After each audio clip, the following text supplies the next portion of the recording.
रहेगा। सुमित, नियम के क्रियान्वयन पर सुप्रीम कोर्ट ने 19 मार्च 2026 तक के लिए रोक लगा दी है और केंद्र सरकार और खासकर यूजीसी को सुप्रीम कोर्ट ने नोटिस जारी कर जवाब मांगा है। यानी कि जो याचिकाकर्ता लगातार सुप्रीम कोर्ट से मांग कर रहे थे, उस मांग को सुप्रीम कोर्ट ने स्वीकार किया है और यूजीसी के नए नियम पर तत्काल सुप्रीम कोर्ट ने रोक लगा दी है। अंतरिम स्टे जो है इस पूरे मामले में सुप्रीम कोर्ट ने दे दिया है। यानी कि ये जो नया नियम है वो प्रभावी नहीं होगा, इसे सरकार लागू नहीं कर सकती है।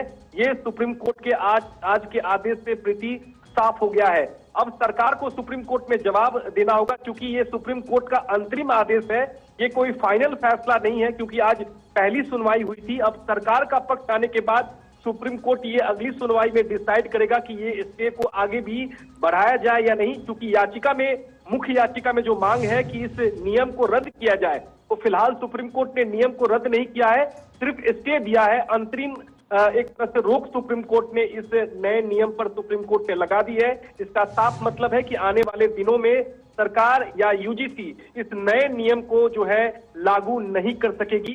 ये आज के आदेश से साफ हो गया है। तो अब सरकार को इस पूरे मामले में सुप्रीम कोर्ट में जवाब देना होगा इस नियम के एक पक्ष में।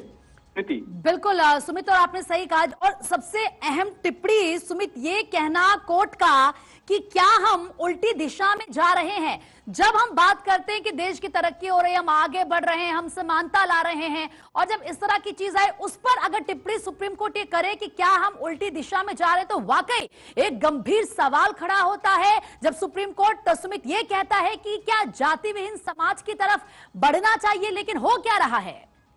बिल्कुल, देखिए सुप्रीम कोर्ट का साफ तौर पर कहना है कि प्रथम दृष्टिया ये जो नियम है यूजीसी का, वो कहीं ना कहीं भेदभाव का, जातिगत भेदभाव का बढ़ावा दे सकता है, इसका दुरुपयोग संभव है।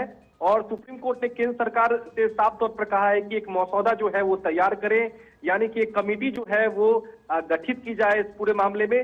तब तक इस नियम के क्रियान्वयन पर जो है वो रोक रहेगी, स्थगित रहेगी। ये सुप्रीम कोर्ट ने अपने आदेश में साफ कर दिया है। तो निश्चित तौर पर एक बड़ी राहत है उन तमाम याचिकाकर्ताओं के लिए, चूंकि लगातार याचिकाकर्ता मांग कर रहे थे कि जातिगत भेदभाव को ये बढ़ावा देगा। आने वाले दिनों में तमाम जो यूनिवर्सिटी में जो कमेटी का संचालन होगा, उससे कहीं ना कहीं जनरल कैटेगरी जो है वो प्रभावित होगी। और इस बात को सुप्रीम कोर्ट ने प्रथम दृष्टिया माना है और कोर्ट ने कहा है कि हमें भी लगता है प्रथम दृष्टिया के आने वाले दिनों में इस नियम का दुरुपयोग बड़े पैमाने पर किया जा सकता है। और यही वो वजह है कि सुप्रीम कोर्ट ने एक कमेटी बनाने को कहा है, सरकार से एक मसौदा तैयार करने को कहा है। और कोर्ट ने ये कहा है कि जब तक सरकार इस मामले में कमेटी गठित करके इसका जांच नहीं कर लेती है, तब तक इस नियम पर स्टे रहेगा, यानी कि इस नियम को लागू नहीं किया जाएगा। तो इस मामले में एक मसौदा जो है सरकार को तैयार करना होगा, सुप्रीम कोर्ट में सबमिट करनी होगी।